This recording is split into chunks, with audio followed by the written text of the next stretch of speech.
Part 6 of our transformational series on databases. I'm Eric Foley, and what we're talking about is that development is so tightly bound together with databases in transformational giving. It's so different than in traditional transactional fundraising, because in traditional transactional fundraising, the database is something that's held kind of in secret by the organization to influence its actions towards the champion. But in transformational giving, the database is transparent. It's something that the champion, they may never see it in the technological state that we're at now. I told you that in the future, databases will be more like Facebook, and I think they'll be able to be accessed online by whole communities of champions who are connected with each other.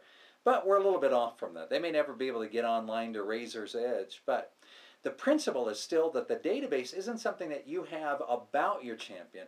It's something that you create with them that identifies where they're at.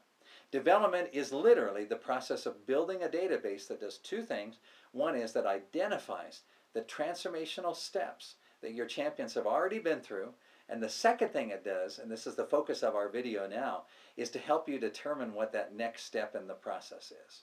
Let's say that you've set up each record layout that has the yes-no statements and the narrative section where you can track all of that information.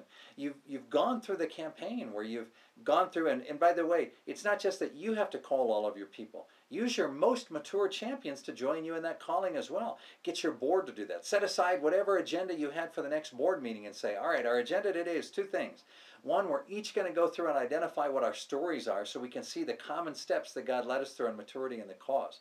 Second, we're going to get trained on how to divide up our champions and call them so that we can gather this data about each of them.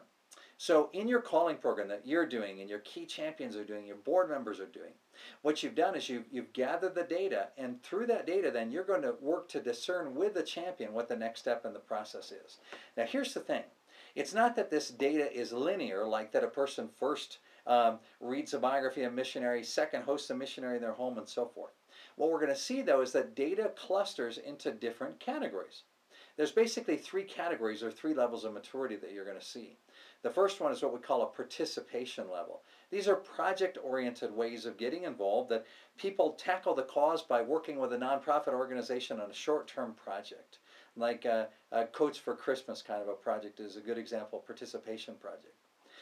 The second level of activities that you're going to see happen in people's lives are what we call engagement. This is when their involvement in the cause went beyond the nonprofit organization or beyond an immediate ask that was being made of them, and it broke out into their life.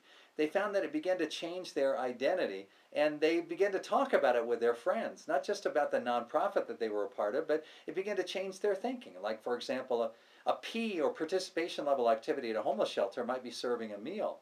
But it may be that through that process, it changes the way that the person sees homeless people, so that next time they're at the gas station and someone comes up to try to wash their windshield, instead of just looking the other way, they feel ready to engage that person in a conversation, and they see homelessness differently.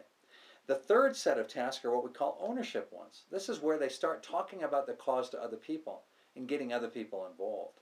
So what you're going to do is you're going to take each of those tasks that you have and recognize that they cluster into different levels of maturity. So if you see people who have done a lot of participation activities, you're going to challenge them to move beyond participation into the kind of engagement level activities that your champions have done that move them to full maturity in Christ.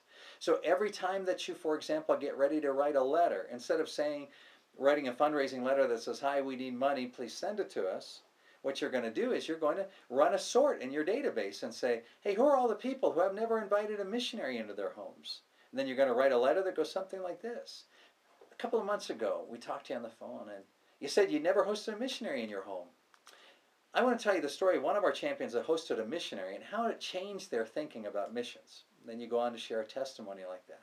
And then you say, later this month, we have missionaries from Ghana who are going to be coming to the United States, and I want to challenge you to host them in their home, not just because we need hosts, but because it's a next step that you can take to grow in the cause of missions.